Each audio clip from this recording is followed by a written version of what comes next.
Salam selamat dan sejahtera. Mari mendoakan di antara kita. Jawablah, jawablah, jawablah. Waalaikumsalam. Assalamualaikum warahmatullahi wabarakatuh. Selamat pagi, selamat siang, selamat sore, dan selamat malam. Anak-anak semuanya, bagaimana kabar kalian hari ini di rumah? Ibu harap kalian semua sedang dalam keadaan yang sehat ya. Jika ada yang sakit, semoga diberikan kesembuhan. Anak-anak ibu semua, sudah siap belum mengikuti pelajaran kita hari ini? Kalau anak-anak ibu sudah siap, kira-kira apa yang harus kita lakukan sebelum belajar? Apa? Ya benar, kita akan berdoa terlebih dahulu. Ikuti ibu ya. Sebelum kita berdoa, aku angkat tanganku dengan suara lembut, tidak berteriak, berdoa sungguh-sungguh agar dikabulkan segala permohonan hamba yang beriman, segala permohonan hamba yang beriman. Bersedia berdoa. Rabbi zidni ilma warzuqni fahma. Ya Allah, tambahkanlah aku ilmu dan berikanlah aku rizki akan kepahaman. Selesai. Semoga dengan doa tadi, pembelajaran kita hari ini akan berjalan dengan selancar-lancarnya. Amin ya Rabbal Alamin. Oke anak-anak ibu, kira-kira di antara anak-anak ibu semua, ada nggak ya yang bisa menebak materi apa yang akan kita pelajari hari ini? Ada nggak ya?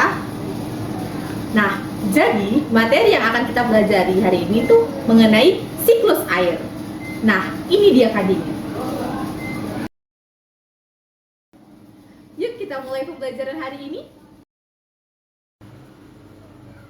71% bumi kita tertutupi oleh air.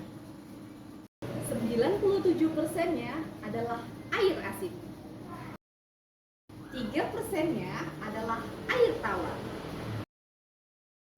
Sedangkan dari 3%-nya itu, 2%-nya adalah air ditutup dan 1%-nya lagi adalah air yang kita gunakan sehari-hari. Air itu sendiri merupakan salah satu sumber daya alam yang sangat penting untuk keberlangsungan hidup makhluk hidup di bumi ini. Manusia menggunakan air untuk minum, untuk mandi, untuk mencuci, dan untuk menyiram tanaman. Nah, dari begitu banyaknya penggunaan air setiap harinya, kira-kira anak-anak ibu mau nggak sih? Kenapa ya air di bumi ini padahal setiap harinya kita gunain kok nggak habis-habis? Kok masih ada terus? Ada yang tahu nggak? Coba ibu mau dengar. Nah, kalaupun tahu, ibu akan kasih jawaban. Jawabannya adalah karena siklus air. Nah, anak-anak ibu tahu nggak kira-kira bagaimana sih proses siklus air itu terjadi? Oke anak-anak, jadi siklus air atau yang biasa disebut siklus hidrologi adalah sirkulasi atau perputaran air secara terus-menerus dari bumi menuju atmosfer lalu kembali lagi ke bumi secara berulang-ulang.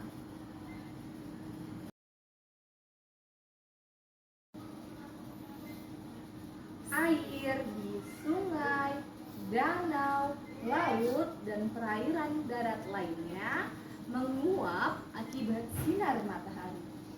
Nah, proses ini disebut evaporasi. Tumbuhan juga ikut mengeluarkan uap air ke udara. Proses ini disebut dengan transpirasi. Lalu, uap air dari permukaan bumi akan naik dan berkumpul di udara. Lama-kelamaan, udara tidak sanggup lagi menahan uap air, sehingga terjadilah pengendapan. Nah, ketika suhu udara mulai turun, uap air akan berubah menjadi titik-titik air. Titik-titik air ini akan membentuk awan sehingga terjadilah pengemburan. Nah, proses ini disebut dengan kondensasi. Titik-titik air di awan selanjutnya akan turun menjadi hujan, salju, maupun es tergantung dengan suhu udara. Proses ini disebut dengan presipitasi.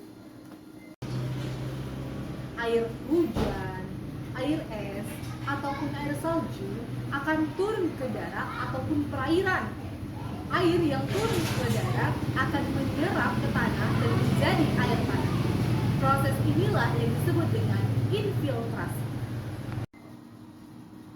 Selanjutnya, air tanah akan keluar melalui sumur dan mengalir ke sungai ataupun ke danau.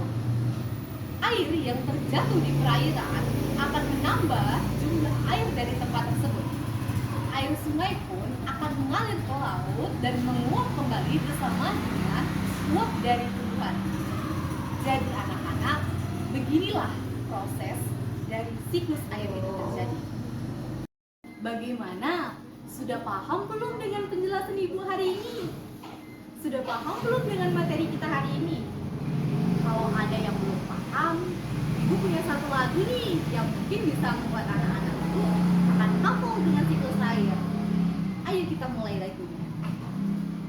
Ikuti Ibu ya, kita nyanyi bersama-sama. Tahukah kawan-kawan, air dapat diperbarui? Itu semua karena air ada siklusnya. Ayolah kita lihat seperti apa prosesnya. Siklus air dengan tahapannya. Sungai laut menguap disebut evaporasi, lalu membentuk awan disebut kondensasi. Air jatuh ke bumi disebut presipitasi. Meresap ke bumi disebut infiltrasi. Oke anak-anak, sekian materi dari Ibu hari ini. Semoga penjelasan dari materi Ibu kali ini akan menambah ilmu pengetahuan dan wawasan dari kalian semua. Terima kasih. Wassalamualaikum warahmatullahi wabarakatuh.